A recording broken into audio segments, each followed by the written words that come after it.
ማዕበል የሆነ መቅሰፍት በዓለም ላይ ይመጣል።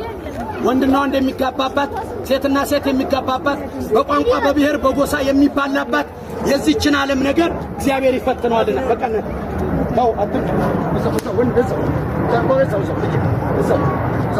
ስለዚህ በደንብ አድርገህ ስማኝ። ይሄንን ቄሱ ማምለጥ አይችልም። 4 ኪሎ ያለው አባ ማቲያስ ማምለጥ አይችልም።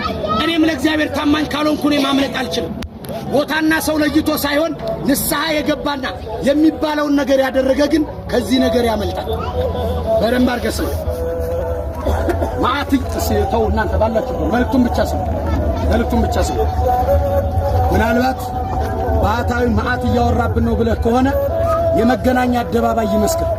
ኮሮና ከመምጣቱ በፊት ስናስተምር በእንቶክ ነው ቲክቶክ የሚባል ለቃችሁት ዓለም እየተቀባበለው ስለነበረ አሁንም በደንብ አድርገህ ስማኝ።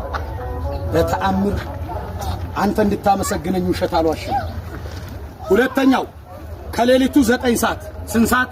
9 ሰዓት አልተሰማኝም። 9 ሰዓት መልክ ቀራብለን ሳናይ ዓለም እየተዘባበተብን ወንጌል የምናገለግልለት እግዚአብሔር ስለ ልብሳችን መቆሸሽ ማደሪያ ሳይኖረን የምንሰብከው እግዚአብሔር ቃል ኪዳኑን ይጠብቃል። እግዚአብሔር አይዋሽም በሉ።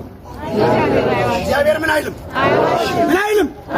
ኃጢአት ሳይጸየፍ የሚነካውን ጫማ እየተጸየፈ ለጌጥ የሚኖር ሕዝብ ለእግዚአብሔር ያስፈልገው። ስለዚህ በደንብ አድርገህ ስማኝ። ከሌሊቱ 9 ሰዓት ተነስታችሁ በሰባት ተደብቆ ሲጨፍር ነው የምታዩት። ስልኩ ቢፈተሽ ግማሹ መዝሙር ግማሹ ዘፈን ያለበት ከየትኛው ወገን እንደሆነ አይታወቅም። እገሌ ሞተ ሲባል በድር ላለመቀጣት ብቻ መኪና ተልትሎ ሲር ነው የምታዩት። ሰለቸን ስንናገር መከራ ነው። ስለዚህ አሁንም ካህናት ካላችሁ ዲያቆናት ካላችሁ በዚህ መካከል በመቃብር አፈር በሰው ላይ ትዳር ላይ ስራ ላይ ትምህርት ላይ ድግምት የምትሰሩ ልብስ የምትቆርጡ የተሰጣ ልብስ በመቀስ ወስዳችሁ በጥንቆላ የምታሰሩ ተማሪ የምታፈዙ ነጋዴ የምታከሱ ወጣቱ በረከት እንዳይኖረው የምታደርጉ ከድርጊታችሁ ተቆጠቡ። የተንገበገባችሁለትን ዓለም ጥላችሁ ትሄዳላችሁ። የጓደኛህን ሚስት አትጎትት። 2000 ብር የቤት ሰራተኛ ቀጥረህ ሲኒና ጀበና ሰብረሻል ብለህ የሰራተኛ ደሞዝ አትቁረጥ። ንስሐ ሳትገባ 200 ሺህ ብር ከፍለህ የጌታን መቃብር ለማየት በአውሮፕላን ኢየሩሳሌም አትሂድ። ገንዘብህና ጊዜህ ብቻ ነው የሚባክነው። ሌላ የምታገኘው ጥቅም የለም። መኑ ስለዚህ በካህናት ላይ ቅድም እንደነገርኳችሁ በቤተ ክርስቲያን አባቶች ላይ በደንብ አድርገህ ስማኝ። ዲያቆንም ቄስም ካለ ደሃና ሀብታም እየመረጡ ንስሐ ልጅ በሚይዙ አባቶች፣ ጸበል ለመርጨት የቆርቆሮ በርና የሀብታም በር በሚይዙ አባቶች፣ በሃይማኖታቸው ላይ በሚቀልዱ አባቶች፣ ለምእመናን መሰናክል በሆኑ አባቶች፣ ቅጥረ ቤተ ክርስቲያንን በተዳፈሩ አባቶች የማይመለስ ሰይፍ ይመጣል ብለዋል አባቶች። በደንብ አድርገህ ስማኝ። ምን ታደርጋለህ? መግደል ከሆነ ይሄው የሚጠብቀኝ ድንግል ማርያም ስሙ ታጅቤ በጋርዳ አልሄድም። በግልጽ ነው የምንናገረው። እናቴ ማርያም ናት። እናቴ በሉ እስኪ እናቴ ማርያም ናት። እናቴ ማን ናት? የመላእክት ሰብ እመቤት የመላእክት እህት የጌታ እናት ማርያም። ይሄ ክፉ ትውልድ ሰው በስዕሏ ተደፍቶ ጸሎት ማድረግ እየቻለ የማርያምን ስዕል በሴት ጫማ ላይ አውጥቶ መሬት ላይ የሚረግጥ ክፉ ትውልድ፣ መስቀል ጫማ ላይ አትሞ የሚረግጥ ክፉ ትውልድ አባቴ ንስሐ ስጡኝ ስትላቸው አንቺ ኃጢአት የለብሽም እኔ ጾምልሻለሁ እያሉ በሰው የሚያሳብቡ ክፉ ትውልድ የአዲስ አበባ ሰዎች ናቸው። ማየለም እንደማይጾሙ ሲባል አይ ለንስሐ አባቴ ነግሬያቸዋለሁ። ውሸታም በሰው ትከሻ ገነት አይገባም። መጀመሪያ ራስን አጥራ። የምን ውሸት የምን መደባበቅ? ጨርሻለሁ እኔ። እግዚአብሔር ይችላል በሉ። ማን ይችላል? ማን ይችላል?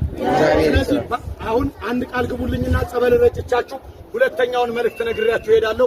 መጀመሪያ ከሰው የተጣላን ከዛሬ ጀምሮ እንታረቃለን የምትሉ፣ የሰው ገንዘብ ያለባችሁ እስከ ዛሬ ዓመት እንከፍላለን የምትሉ፣ በማንም ሰው ላይ ቂማኒዝም የምትሉ፣ ይሄንን ጫማ ለልጆቻችሁም ለቤተሰቤም ገዝቼ መስቀል አልረግጥም፣ የእመቤታችን ስዕል ያለበትን ጫማ አልረግጥም፣ እግዚአብሔርን እፈራዋለሁ፣ ሃይማኖቴን አከብረዋለሁ የምትሉ እጃችሁን አውጡና ቃል ግቡ።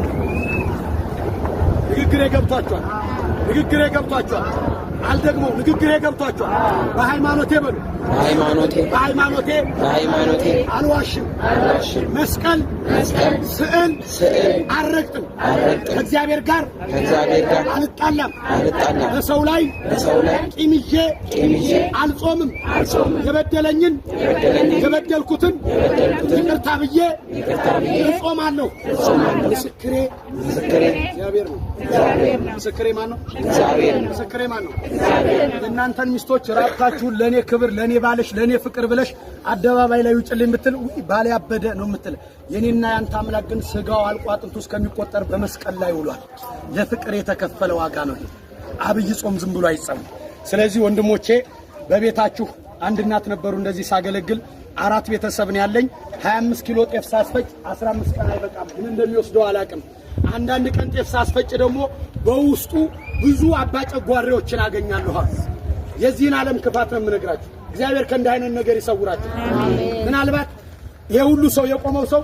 በቤቱ በስራቦታው ክፋት ያለበት ሰው ይኖራል በኑሮ ክፋት ያለበት ሰው ይኖራል እናንተም ማታውቁት ሰይጣን የሚያውቀው ነገር ስለሆነ ድንግል ማርያም ተሰረላችሁ የልጆቻችሁን አይምሮ የሚሰርቅ የእጃችሁን በረከት የሚቀማ ከሰው ጋር በፍቅር እንዳትኖሩ የሚያረግ ከሰው በታች እንድትኖሩ የሚያረግ ከሰው በላይ ያገኛችሁ ነገ ሰው የደረሰበት እንዳትደርሱ በመቃብራችሁ ላይ የቆመን ሰይጣን ቅዱስ ጊዮርጊስ በመስቀሉ ይምታው አሜን ከዛሬ ጀምሮ ሳትታመሙ ሳትቸገሩ ይሄን ዘመን በሰላም ለፉት አሜን ከናንተ አልፋችሁ ለሌላ ሰው እንድትኖሩ እግዚአብሔር ይርዳችሁ አሜን እነዚህ ልጆቻችሁን እግዚአብሔር መድኃኒት ያርግላችሁ አሜን አንዳንዱ ሰው እንዳለመታደል ሆኖ ሲያጎር ሲነከሳል ሲሰጣ ይመሰገን ስለዚህ እግዚአብሔር የነን ክብር ከፍ ያርግላችሁ አሜን እውነቴን ነው የነክሲያን አባቶችም እጃችሁን ቆጥቡ ስራት ማሱ ቅጠላት በጥሱ የመቃብር አፈር አትርጩ ሰውን ባጋነን ታትሰሩ 60 ዓመት 40 ዓመት መቼ እንደምንሞት ማንንም ሰው ሊያቃጭል እኔ ከዚህ 20 ደቂቃ በኋላ አንገናኝም ሩቅ ነው ያለሁት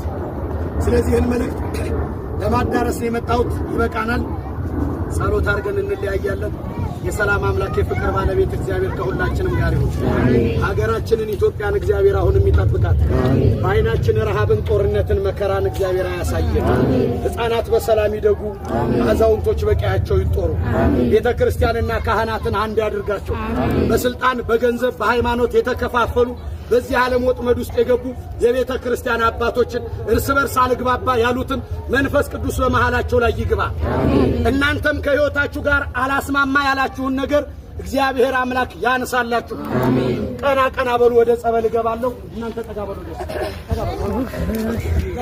እናንተ ባላችሁ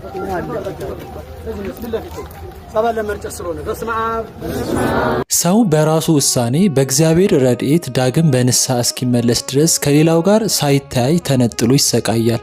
ከዚህ አንጻር አሁን የምንማራቸው ትምህርቶች፣ የምናነባቸው ንባባት፣ የምንጸልያቸው ጸሎታት በወደቅን ጊዜ ራሳችንን ወቅሰን እንድናነሳ የጠላትን ተስፋ ማስቆረጥንም ድል እንድንነሳ ስንቆች ናቸው። ዳግም እንድንተያይ የአምላኬንስ ፊቱን መቼ አየዋለሁ ብለን እንድንናፍቅ ነው። ከዚያም ፊቱን አይተን ክብርህን በማየት እንጠግባለን እንል ዘንድ ነው። መታየት እንደቀላል የሚታይ አይደለምና በኃጢአት ጉድጓድ ውስጥ ወድቆ ለመውጣት እግዚአብሔርን ተስፋ ማድረግ ያቃተን ግን ሰይጣን በዚያው ባዶነት ውስጥ ያሰቃየዋል። በሲኦል ውስጥ ያሉ ሰዎች እርስ በርስ እንደማይተያዩ እያንዳንዳቸውን ብቻቸውን ያሉ እየመሰላቸው መከራን እንደሚቀበሉ በቅዱስ ዮሐንስ አፈወርቅ ተግሳጽ የመጀመሪያው ምዕራፍ ላይ ተነግሯል። አንድ ሊቀ ጳጳስም በዚያ ያሉ ሰዎች ሁሉ አለመታየታቸውን ጀርባ ለጀርባ በማገናኘት ብሎ ገልጾታል። ነገር ግን በገነት እንዲህ አይደለም። በገነት በጸጋ መታወቅ መታየት አለ።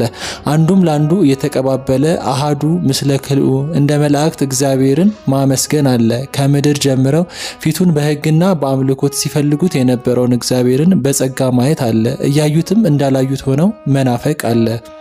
አንድ ሰው ማየትና መታየትን እንዴት ዳግመኛ ገንዘብ ማድረግ ይችላል የሚለው ተገቢ ጥያቄ ይሆናል። ይኸውም የራስን ነፍስ ከነድካሟ ከመመልከት ይጀምራል። ከዚያም የክርስቶስን መልክ በሌሎች ውስጥ እስኪያይ ድረስ የተባረከ ድካምን ይደክማል። ጾሙ፣ ጸሎቱ፣ ምጽዋቱ፣ የተሰወረና የተገለጠው ስራ ሁሉ በራስ የሆነ ነገርን ለማሳካት ሳይሆን ክርስቶስን በሌሎች ውስጥ ለማየት የሚደከም የተባረከ ድካም ነው። ውቡ ክርስቶስ በጎስቋላው ሰው ውስጥ በታየ ጊዜ ያን ጊዜ ሕይወት ይገኛል። እኛ በሌላው ውስጥ እርሱን ስናይ እርሱም ያየናል። እኛ በሌላው ውስጥ እርሱን ስናገኝ እርሱም እኛን በተለየ ሁኔታ ያገኘናል።